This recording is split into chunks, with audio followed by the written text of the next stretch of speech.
It was hard walking on that frozen sea. In places, the ice creaked alarmingly, and Shen had to back away to find a different route for fear it might not take his weight. In others, it was as solid and as clear as thick glass. He brushed away the snow and looked down into the cold, gleaming depths where fish hung imprisoned. Captain Jeggings had been right about one thing. Surely there had never been a winter like this before.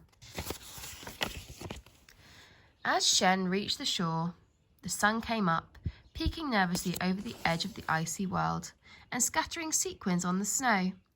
It shone on the frozen fjord which lay between the cliffs. It cast long shadows from the spindly legs of the houses which perched on stilts along the fjord's edge. Smoke was drifting from their tin chimneys. Shen thought they were the cosiest, funniest-looking houses he'd ever seen. How nice it must be to live in a house on stilts. He ran up the frozen beach towards the nearest. A girl, no older than Shen, was sweeping snow off the front step. Above the door, some letters had been nailed to the wooden wall. They spelled out a mysterious message, "Po of Ice." "What's a po of ice?" asked Shen. The girl looked up. She had a round face and her cheeks were rosy with the effort of sweeping. "It's meant to say post office," she said, but the S and the T blew away, also one of the F's. She tossed her broom aside and held out a small mittened hand for Shen to shake. "I'm Seeker. Who are you?" "I'm Shen," said Shen. "I've been shipwrecked. Oh, please, I need help. I need dog food." Seeker frowned. She had thick black eyebrows like lines drawn with charcoal. They are very good for frowning with. "You have dogs?" "Yes, they are waiting for me, out on the ice. I have to get them to shore quickly before the ice melts." "Oh, it won't melt," said Seeker. "Don't you know what this is? Didn't you notice how suddenly the cold came?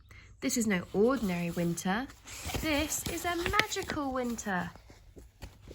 A once-in-a-lifetime winter. My grandpa has told me about winters like this. The ice won't melt till spring. But tell me about your dogs. How many do you have?"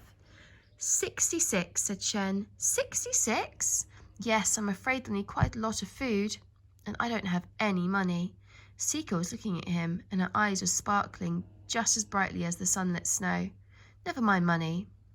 If I give you some dog food, could I have some of your dogs?" Shen shrugged. He hadn't really thought yet what he was going to do with the 66 pugs. He supposed he couldn't keep them, not all of them anyway, and this po of ice looked like the sort of place where pugs might be happy. "Yes," he said. Seeker turned and ran inside the po of ice. Shen had a glimpse through the door as it closed behind her. It was snug and cluttered inside, and he saw shelves with tins of soup and racks of tools and big bins labelled porridge and treacle. Oh, whoopsie. The po of ice wasn't just a post office, it was a general store as well, but it didn't look as if it was a very busy one. "Ma, Grandpa," he could hear Seeker shouting, "I'm going to help a boy who's been shipwrecked. He has dogs. He's going to give us some." A moment later, she came slamming back out, carrying a bin nearly as big as she was. This one was labelled dog food. "Come on," she said. "We'll use Grandpa's sled to get it out to your camp on the ice." Shen helped her carry the dog food bin round the side of the po of ice to a shed.